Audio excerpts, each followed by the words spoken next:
Hey, what is up? In this video, we are going to be diving into the world of DigitalOcean Spaces. So DigitalOcean offers a Spaces object storage, which is a S3, where you can store images, videos, backups, and more.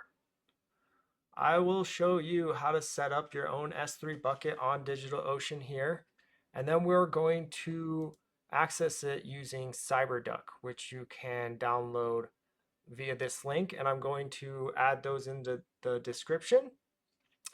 So S3 buckets give you the capabilities to host static websites, store your media files, and manage large backups. The nice thing about using the DigitalOcean S3 bucket for maybe your web application is you can store your images on the S3 bucket so you don't have to place them on your server or your DigitalOcean droplet.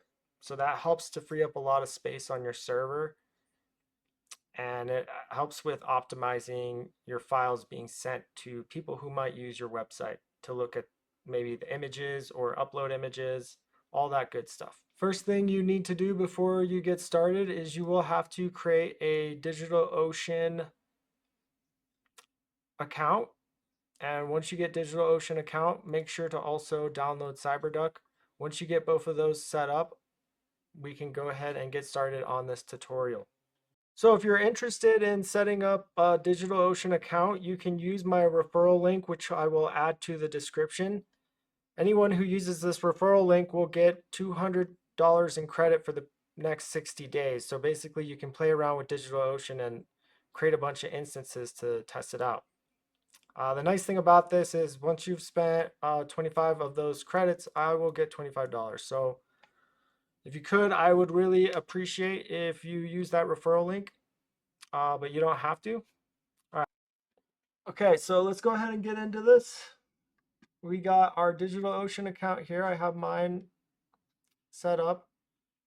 Once you create an account, it should look similar to this, where you have your projects on the side, and then you can manage different components here. The one we're going to be looking into is the Spaces object storage. And this is where you can create different S3 buckets. You can see I created a few here. One I canceled. I'm going to make another one for demo purposes. So what you can click on this Create Spaces bucket.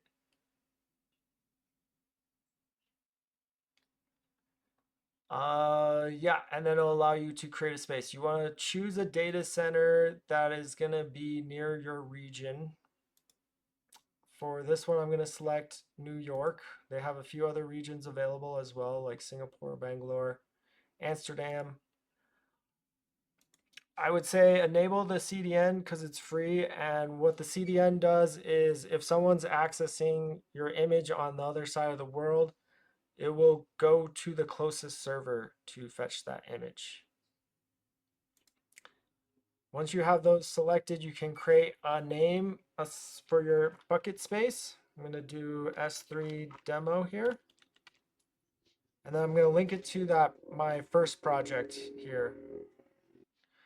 Okay, if you are interested in seeing what Spaces have to offer, you can click on this link here and it gives you more details about S3 and how to configure the cores. So in the future, if you need to set it for a specific website, you can configure the cores to do that as well.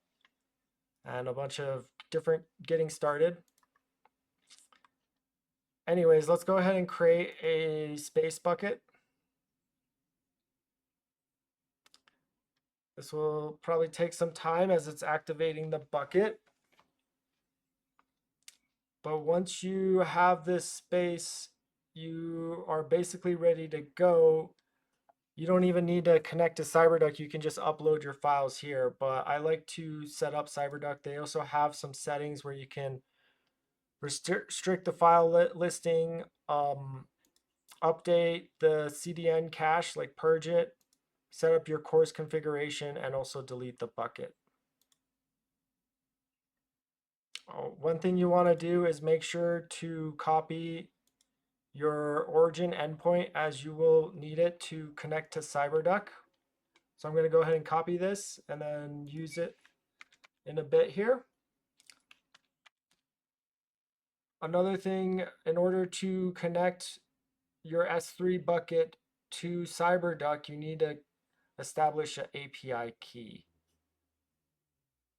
So if you go to the left hand nav bar, you'll see this API, but you can also get to this API if you go to the Spaces object storage and then it goes to the API page.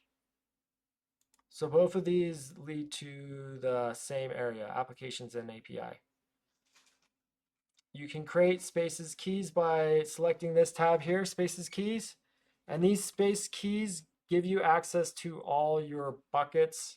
So it doesn't target a specific bucket, it's going to give you access to all the buckets. I'm going to go ahead and generate a new key. And yeah, I'll delete this key later, so it's not going to be accessible after this tutorial. But S3 demo key.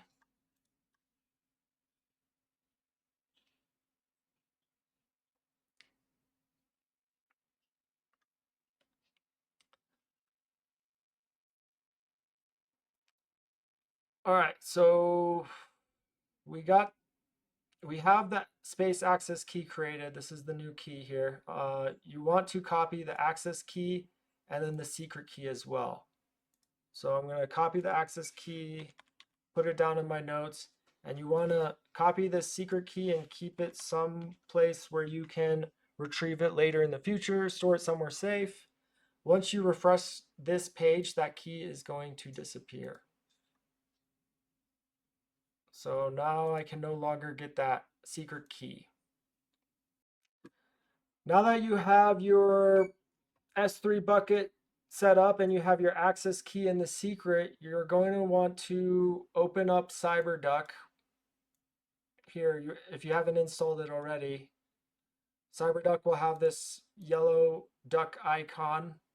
And once you open it up, it should look something like this. If you click on this page here, this button, for the bookmarks bar, it will show different bookmarks of buckets that you have saved. So here we can see I have a Chef Lee S3 bucket I created in the past. I'm going to connect to that new bucket we made. So I'm going to go back to this bookmarks bar page and then click this add button down here. And yeah, we can create a whole new bucket. It's kind of pre-filled some of this stuff, but you want to use similar configurations. You want to select this drop down, make sure it's Amazon S3, give it whatever nickname you want, S3 demo, and then the server, it's those details we copied from that origin link.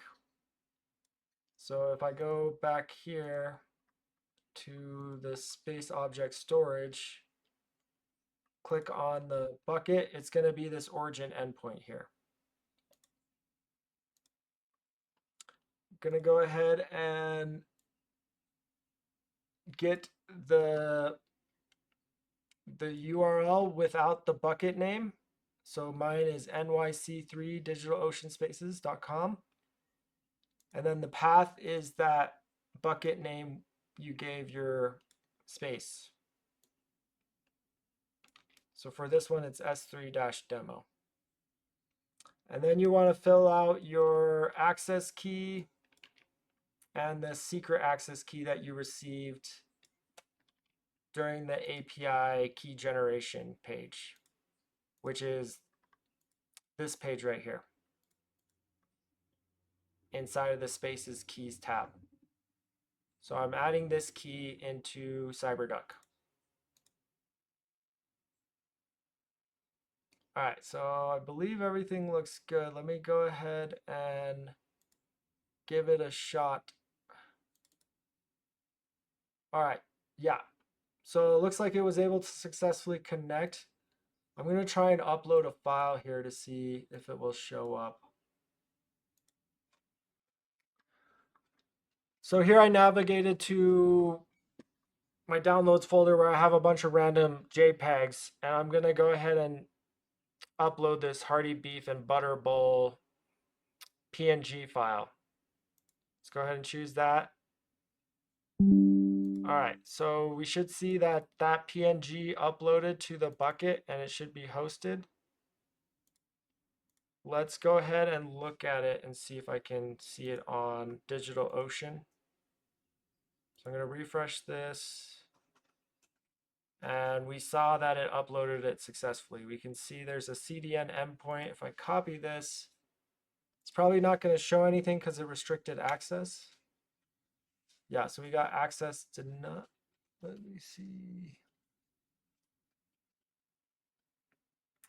Yeah, so it should be able to host the image now. I think we need to just manage the permissions.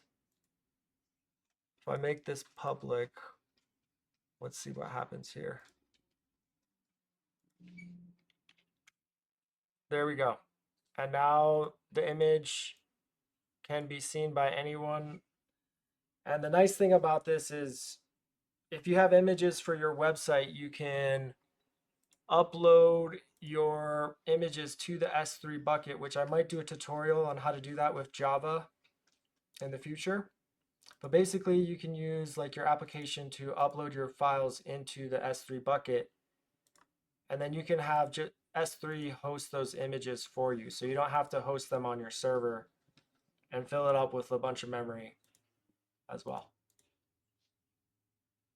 Another thing you can do with your files on Cyberduck is you can also control the permissions. So if you click on this, highlight the file you want, you can also click on this get info and look at the permissions. You can give it different access. So everyone can read this file and the owner has full control as well.